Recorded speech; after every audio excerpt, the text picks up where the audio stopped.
Welcome, dear readers, to Cover My Ass, where baffling books are reviewed but not read by yours truly. My name is Stan. I'm Kay, and remember, we only judge a book by its cover. That's Hi, how Stan. we always introduce it. Hi, Kay.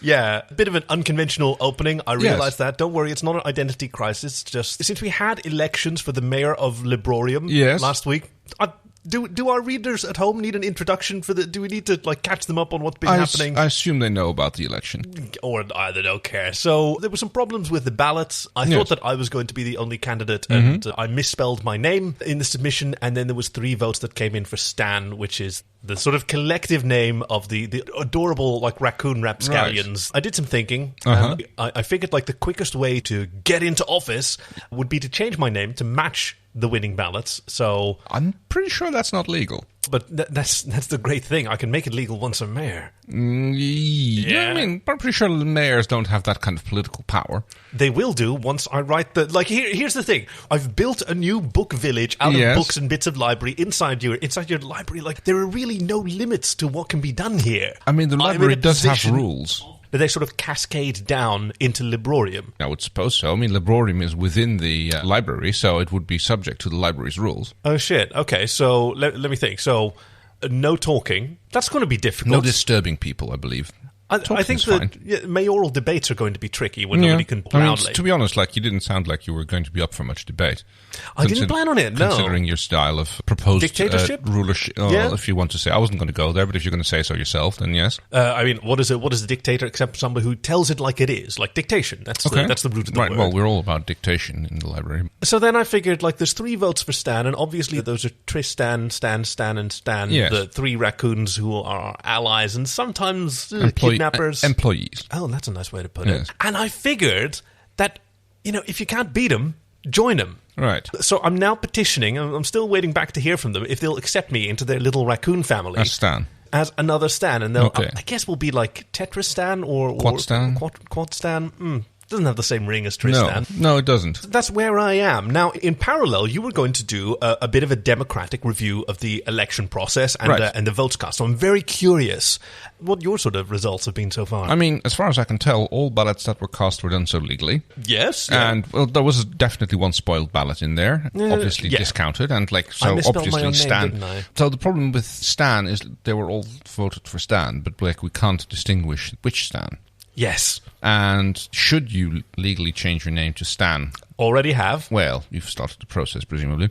No, I mean, as far as I know in the library, your name tag is your name. So I've just crossed out Kaki and written down Stan. I'm not aware of any other steps. Okay. So 100% complete. Did you also do that on your official badge? No, I didn't. I mean, I'm very careful with that. No, thing. okay. I was just checking to make sure that, I would have advised you not to go into the grimoire cage if you did that. I'm never going in there anyway. I'm just saying.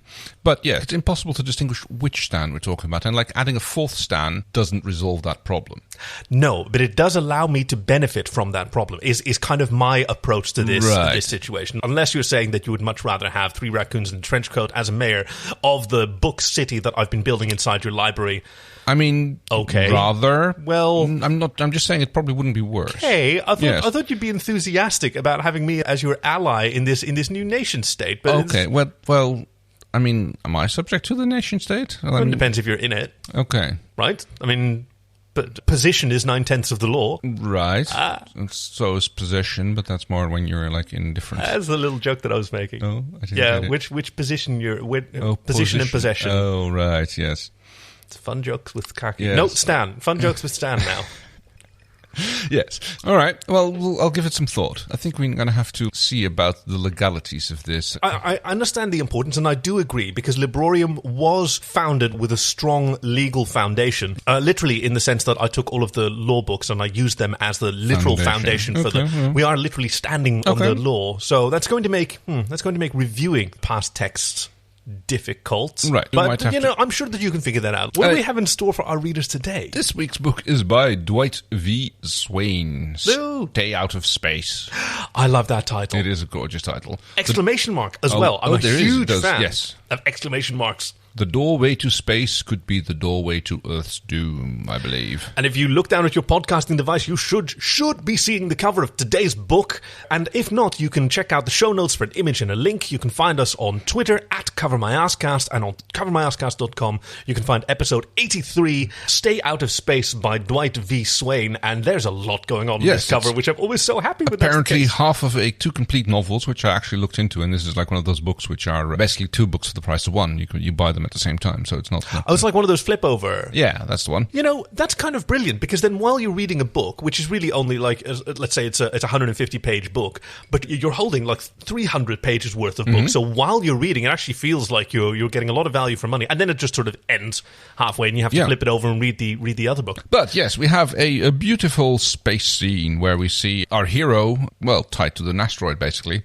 Yes, it's that golden age of science fiction, so it's an asteroid field. Our bare-chested hero is... Which is kind of weird, because like really he's got a space helmet on, the bubble, fishbowl helmet of the bubble type, and other than that, his suit is torn up, and I mean, you probably wouldn't live very long like that, even with your fishbowl space helmet on. I sort of imagine that it's supposed to be allegorical, that it's supposed to be like a lot of symbolism, because also chained to this same asteroid, which is about the size of like a Fiat Punto. Oh. Like, it's not a very big asteroid. Is that a new measurement? That's the American... Well, how would you describe it otherwise? I mean, I would say boulder-sized. A small boulder the size of a large boulder? Well. There's a skeleton chained up to it as well. There is, very much so. Like, but by the same type of manacles that the man on the front is. And there's some beautiful old-style rocket ships flying past at high speed. Oh, yeah, it's the 50s futurism. I mean, are they far away or are they just really small? Hard to say. Yeah, I mean, he's clearly looking at them, and he can't turn his head that far back, you know. If the fishbowl helmet, the top was like really far behind the asteroid, then he would not be able to see it. But he's clearly looking at it, so it must be a very small ship flying in front of the asteroid. I hadn't considered that. Okay, well, we'll stick with the allegorical nature idea. of the yeah, because he's wearing. I mean, he's bare chested. He's wearing some strips of what must have been quite a lovely like magenta or crimson robed. Probably the remains of his prison suit, but we'll get to that part of the story later. Yeah, and kick-ass boots. I really like high boots for a space swashbuckling adventure. Well, they are, of the painted-on variety by the looks of it. So yeah, this is Commander Eugene Parsec. Yes. The hero of Stay Out of Space by Dwight v. Swain. And we see him a bit further in the future, because we start off in our beloved solar system, where we see humanity has taken flight, but the space program is somewhat stunted and very, very restricted to just the solar system. So they're just colonizing their own planets over and over again. Moving around, it's flying back to the belt and stuff to haul materials and get helium-3 from Jupiter and that kind of thing. Yeah, and I thought it was quite cool how we're sort of treated to an initial like bit of almost a history lesson as we see the history of like the first intersolar spacecraft titled the Wedge, which is just a cool name for a spacecraft. I mean, I guess it was a bit wedge-shaped, or what? I imagine so. I mean, certainly its successor, nowadays flown by Commander Parsec, named after, I mean, it's the fourth in the series with the name, it's the Wedge D. Yes. You know, like had Enterprise A and Enterprise. Yes. Yeah, I thought it was very cool. So continuing that, and he's off to the edge of the solar system to perform what seems initially like a cool ritual, but we gradually learn is far more sinister. Oh yes. First you think it's a cargo hold or something, but he's flying out towards the Kuiper Belt and bringing, basically a tithe, I suppose is the best way to call it. Yep, tons of food stuff, minerals, technology, bringing that out to the edge, where he's met by, turns out, aliens. Yeah. Aliens in space. Like, there is a vast intergalactic community. And I was sitting here wondering as I was reading it, why isn't Earth part of that? Why is Earth still so backwards? And I thought initially maybe it's because they don't have, FTL drives. Yes. But they clearly do. He's zipping about the whole solar system, picking up the different tides. He has to arrive there, and he has to, almost as a supplicant, bring out these goods and hand them over to the aliens, which are, again, described this time as like, let's see who it's this time, basically. Yes, because it could be any one of a number of regional alien empires that they have relationships with, shall we say euphemistically, such as the Biff Alliance, the Butch Imperium, the Brock Confederacy, the Brittany Confederation, which is not the same as Confederacy, I've just realized, and the Buzz Coalition.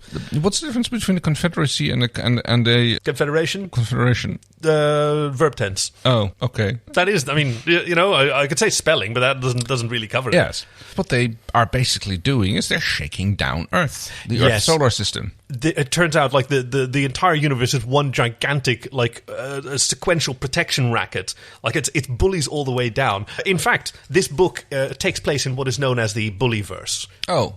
It's sort of a variant of the multiverse. But in this case, everybody just picks on everybody else who's smaller, who's like being part of the galactic community for a shorter period of time. Yeah. And basically they're trying to... It is a pecking order. Rather than having an uplifting galactic society... There's a down-putting. It's more of that, yeah. It's not the David Brin uplift universe, it's the V. Swain down-put universe. Yes. Where as soon as you discover another alien race and you find out that you have a technological or a militaristic advantage over them, you just basically start shaking them down and have them harvest their solar system's resources between harvest and farm. So that's why the Wedgie is so overloaded with treasures, because they never know which of the various aliens are going to show up and make their demands. Because the Biff Alliance, they always demand their turf tax versus the Butch Imperium. They come basically for lunch money, so they want food supplies. Pay up, pencil neck, and otherwise I'll stuff you in a locker. The Brock Confederacy demands that their homework be done. Like they've sort of stopped doing science, and they give science projects to. That's the one. We told you to solve this quantum continuity problem, and you better have it solved by the next time we come back, or else we're going to stuff Jupiter up Uranus. Oh, God. What a horrible... Yes, that's the Brock Confederacy. The Brittany Confederation is not very different. I mean, they don't care whether the work is done as long as they get the answers to universe's questions. And, I mean, the Buzz is the trickiest because they go shoplifting and they sort of demand that smaller species come along as patsies. Oh, that's what they distract the... keep an eye out and make sure that the police don't show up and try to make them take the blame if they do get caught. Yeah. Dangerous one, that one.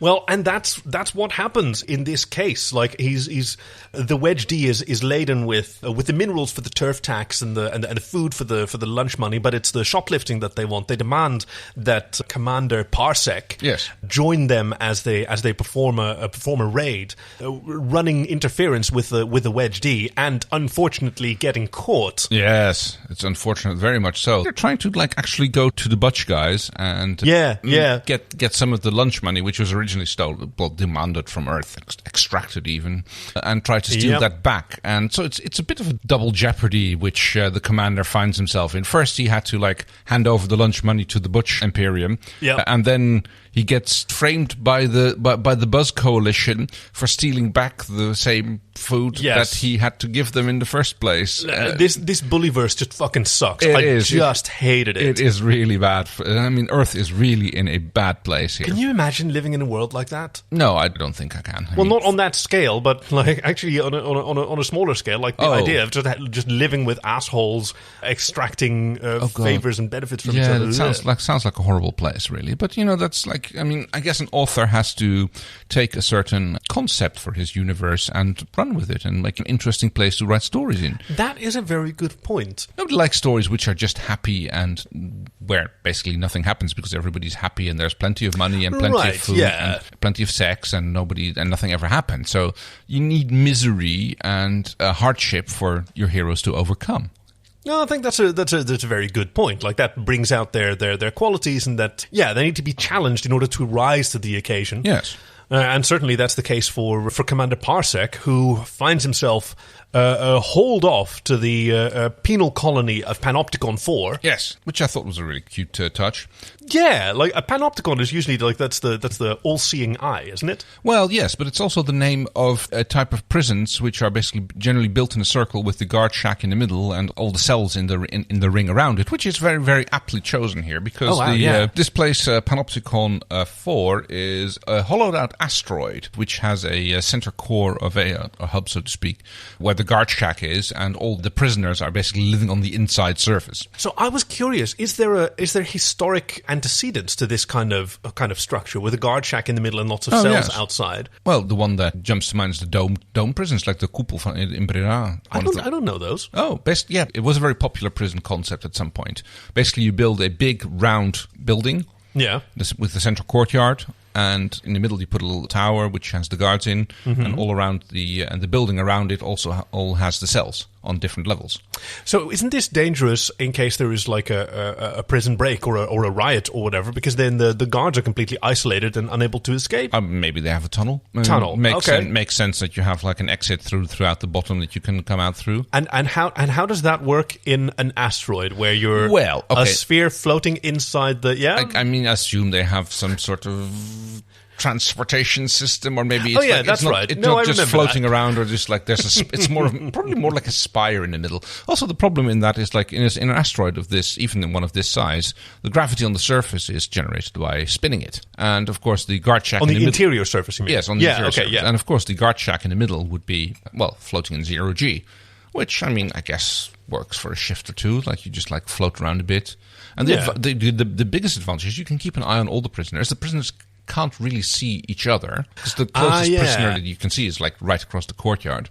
And of course, like if there's an outbreak from the guard shack, you can shoot everybody. Yeah. There's no corners, there's no places where anybody can hide. On the ground floor, you have the courtyard on one side, and you've got the food court on the other, and basically that all happens more or less in the open, and you can just like guard it from the tower. Yeah, it's kind of brilliant. Like it should successfully prevent inter-prisoner communication, which is the thing that you want to prevent in order to keep something secure. Well, to a certain degree. That's maximum security prisons, but this is more like a prison where there's quite a bit of gen pop where people mill about. Yeah, which is where Commander Eugene Parsec finds himself. Yeah. Yes. He basically gets shunted into prison, he gets processed, and there's a whole hullabaloo about how that the various guards of the various different confederacies and species. But eventually he gets thrown into his cell with his, turns out to be his new cellmate, a man by the name of Iago, who is in for budgie smuggling. Yes. I thought he was also very, very well described. A lot of muscular, like shirtless men in this. There was it might have been a slightly homoerotic tinge to the whole story. Gosh, a little bit. Yes, like he's strutting about like a Scarlet Pimpernel, and I love that he's still got his fishbowl helmet on. I don't know exactly how he's like eating the prison gruel, but we'll get to that part of the story in a minute. Okay, I was excited. We're not quite there yet. No, his cellmate Iago, the budgie smuggler, and another friend. Turns out to be a fairly a pleasant fellow in the cell next door, a man by the name of Hobo Baggins, who's in for vagrancy. Yes, he would be, wouldn't he? Yes, and I believe he's actually originally from the Brock Confederacy. It sounds like the kind of thing that he would be. Yeah, he was in charge of a solar system that didn't do its homework, and then got thrown in. A lady by the name of Antifa, who was a political prisoner. She was pretty fierce. She was, and I mean that's like the thing. It's like it seems to be a mixed gender prison because aliens. So it's like everybody has different genitals, so it doesn't really matter if you mix them together or not. It's you have no way. Like there are some species that can reproduce through parthenogenesis, so you just don't even worry about it. Just throw them in. It doesn't matter. At this point, it turns into a bit of a prison story where it goes on about how life goes in prison. So I thought it held up a very interesting mirror to the universe at large, because in most depictions in popular culture of prison, like it's much more of a bullyverse, right? Yes. There are the strong preying upon the weak, and I find it so surprising that in this prison, like reason and respect and commitment held much more sway. Well, at least among the prisoners. And our hero gets to meet members of some of the civilizations that are preying upon Earth, and learning that this system of antagonism, like it spans the whole universe, because our universe is not just the only universe there is. Like the bullyverse is very much a multiverse. Oh, it's very vast, yes. And it turns out a lot of the civilizations who are preying on Earth are themselves being preyed upon by others as well. And sometimes extra-galactic or extra-dimensional civilizations, such as the Paralakusa, I thought that was they were. You have to worry about it. You can usually identify them quite easily. If you see like any aliens with surreptitiously missing fingers, then you've got a good chance that they're an agent for the Paralakusa. And the Alternafia, like just these alternate histories, like seeping into our world, like from other dimensions that we can barely understand, but each also demanding their tithe from whoever happens to be the big dog in a particular universe. And it turns out that some of these don't really want our good captain to find out how things really are. They try to want to keep him in the dark. And it's not long before there's an assassination attempt on his life. Yes. He's in the showers, and they've got some interesting showers here when he's like jumped and cornered by a particular alien who's a bit of a buzzy type, and tries to grab him in the neck and suck his blood out or kill him like that. Well, man turns out by the name of Mosquito. Yeah, shoved him up against the wall, jabbed his proboscis into his lower back, and just started slurping. Suck it out of him. Yes, fortunately, Iago jumped in to make sure that that didn't happen. He swatted the attacker. He basically grabbed him by the proboscis and bent it in half like a garden hose. SWAT tactics. That's where it should have gone. That's yes. Maybe one of the electric zappers like tasers him with a homemade prison taser made out of a 9-volt battery and a coil, which is like been meticulously wound to get some high-powered zapping on him. Because they're very, very ingenious by actually pooling their resources and sharing knowledge amongst themselves, which normally species would never do. They're actually able to very rapidly achieve technological supremacy even over their own guards. Yeah. What I thought was really cool about the Panopticon is how, as sort of a form of irony, every prisoner is imprisoned in the remains of their own ship. So it's sawed open and welded to the inside of the asteroid. Yes. So the Wedge D, which is Parsec's ship, like the front was cut off, so you can look in from the top. Yeah, the front fell off once they got their hands on it. Yeah, as a sort of mockery, his own ship was turned into a prison, and that goes for all these other prisoners as well. Mm-hmm. But by pooling their resources and putting their heads together, they realize that they can actually like get at least one of these ships to a working condition. Yes, that's what they're slowly working on. Passing coils through their underpants and shifting them around. Resources. Yes. Yeah. However, first we get to the scene which we see on the cover of the book.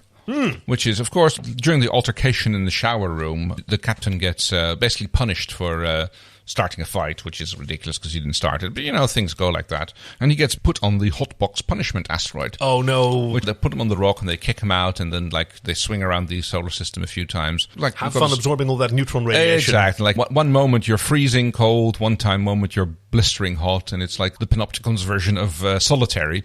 They put you on a tiny little asteroid and throw you around the solar system for a few turns. Yeah, kind of shade of keel hauling there as well. Kinda, yes. I guess it's quite sure how you're supposed to stay alive during that period of time. But he does, and he comes back with an X-ray sunburn and renewed determination. Yes.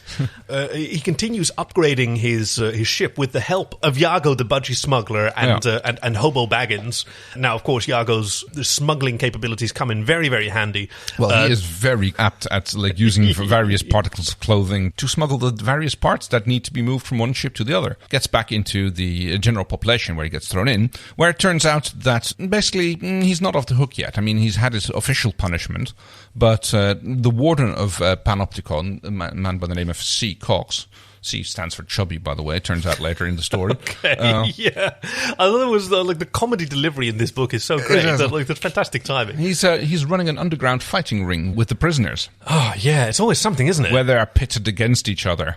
He's hauled out of his cell at one point in the middle of the night by the guards and brought to a very strange sighting. It's a smaller part of the asteroid outside the regular area where there's a bunch of rich people from the various alliances, the Biff Alliance and the Butch Alliance, and they're just basically having a little bit of a dinner party there. And he's wondering what's going on until they're the entertainment. And they're the entertainment. Yeah. He gets pitted against another prisoner by the name of Bimbo Jack.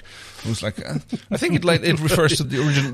The original meaning of the bimbo was sort of a dim-witted man. There we go, of limited capacity, but God bless him. Mate, it turns a bit bloodsporty, really. It's like a Thunderdome-ish fight with various weapons which are strewn around the ring, and it's a fight to the death, which he gets wounded. I mean, we won't go into the details of the fight. That's a bit like... It's good and gruesome. There's bone cracking and skull smacking and butt smacking. Chainsaw writhing.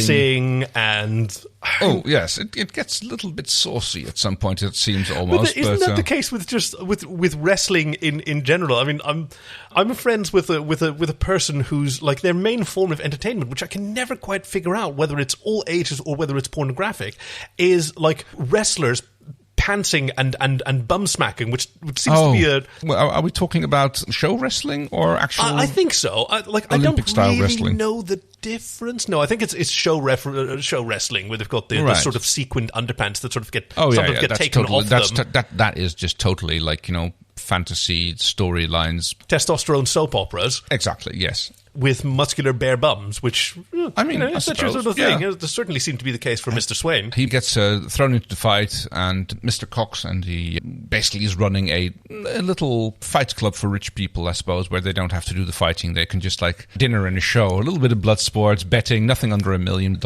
And high stakes are kind of like that. Setting off a bit of a problem with the warden. Yeah, but surviving... It's punishment. He knows that the next way round he will be put up against a man by the name of Robin Banks. You can guess what he was in prison for. Yeah.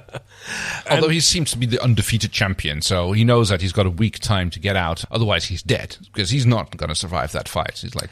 No. But fortunately, in the meantime, he's made some friends who also realize what's going on. Friends from, amazingly, like the adversarial civilizations that prey upon Earth, such as Iago. Like, his budgie smuggling talent comes in hugely handy when a lot of these improvised weapons are destroyed or ruined, and he sort of casually, like, seizes them and disposes of them and makes sure that they... Gets a few of the important parts and, like, smuggles them in his swimsuit, I suppose. Yeah. So that Commander Parsec is able to take that back to the Wedgie, which I thought it was so cool how, as a form of, like, mockery and extra punishment, every prisoner's cell is made out of the destroyed husk of their spaceship. Yes, it's sewn to bits, the engines get taken off. And so in the husk of the Wedgie, which is his cell, he gets all these components from Iago and from Hobo Baggins and from like Antifa. She is a prolific defeater. Turns out not everybody keeps the engines in the back part of their ship. So some of the ships still have the important parts, and with a little bit of technology cobbling together, it seems to be possible that we get at least one working ship. And not just a working ship by the standards of interstellar space travel, as each of these species have, but by actually working together and combining their knowledge and their technological advancements, they're able to create a ship capable of things that no one had ever imagined before, and thus this craft, the Wedgie, is rechristened on the eve of their escape as Iago and Hobo and Antifa board the ship the day before the great fight with Robin Banks, and they fly away in the Wedgie to. I was wondering where that was going. They give a giant sort of space wedgie to the warden, to all these other civilizations, because with this new FTL engine that they've had to cobble together, it's capable of something that no one had imagined before. So while the warning on after which this book is titled, "Stay out of space," which is how the bully species. Yeah, it's basically don't leave your own solar system. It doesn't say anything about staying out of time. And with this new FTL engine with which they can travel not just through space and other universes, but also through time, which they dub the Takesy Backsy. Yes. It's a good name for a ship. It really is. Yeah. A lot better than Wedgie. Yeah, I mean, I liked it. It's... They're able to take their revenge on the entire Bullyverse by traveling back in time to start the ultimate prank war, burying time capsules with stink bombs on enemy planets, like altering their... Yeah, whenever someone starts to like dig for a new capital, they find out like it was like a septic tank or another... Yeah, and by humiliating Alternafia... Well, the thing is, like, anytime there's an incursion into this universe by the Alternafia, then they know that, and they can use the Wedgie to go back and prepare for their arrival and make sure that they're always ready to face these new bullies from outside the universe. Thus, like, destroying the chain of oppression that is the Bullyverse, because any of these species knows that if they prey on a less advanced species, then they'll get a giant Wedgie and their history will be altered. And yeah, they mess with Earth, get the Wedgie. Yes, that's the one. That's the one. That was the final line in this book. So I thought it was a pretty good book. It was. I liked it. When it comes to bully stories, like you sit there and you're hoping for the bullies to get their uppance. When is it going to come come. It's like, how is it going to arrive? But there's something paradoxical about that, because like bullying a bully is not justice. Like you want to improve as well. I suppose, yes. But I mean, I guess in this case, if the bullyverse never materializes, then things have improved. So how are we going to rate this book? Ooh, that's going to be interesting. Okay, what kind of numbers do we have? Oh, numbers are hard. Numbers are hard, Kay. What's a good prison number? 161. 161? Okay. Yeah, and that's from Alien 3, where the prison planet is Fiorina 161. Okay. Don't ask why I know that. Fair enough. Let's go with that. 161. Okay. So we're going to rate this book out of 161. 161, and how much? 161. Okay, yes. I think I'll give this book...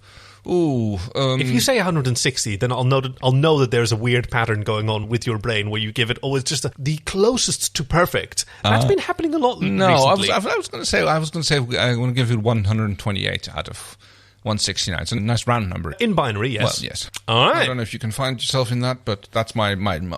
128 out of 169. For Stay Out of Space by Dwight v. Swain. And speaking of reviews, if you look down at your podcasting device, you should be seeing some opportunity to leave a little star or leave a little review. You can get in touch with us at Twitter. Twitter.com/covermyasscast. Actually, that is it. Yes. That really does work. Twitter.com/covermyasscast or covermyasscast.com. You can email us at covermyasscast@gmail.com and send us a cover if you think that you've got a good, baffling book that you want us to review but not read. And speaking of which, what do we have in store for our readers next week? Next week's book is by Irma Bombeck. The grass is always greener over the septic tank. Ooh, that about covers it. Thank you for joining us and Cover My Ass, where baffling books are reviews but not read by yours truly. My name is Kaki. And I'm Kay, and remember, we only judge a book by its cover. Oh, I said Kaki and not Stan. I keep forgetting that. Speaking of forgetting that, this book was suggested to us by a reader. Thank you, Chris, by the way. Oh, yes. He tweeted it on Twitter, and we thought it would be it was a great cover, so we thought we'd pick it up. Thank you so much. So thank you very much so happy. I'm so Stay Out of Space was so cool. We never really got into why he's wearing this sort of harem outfit.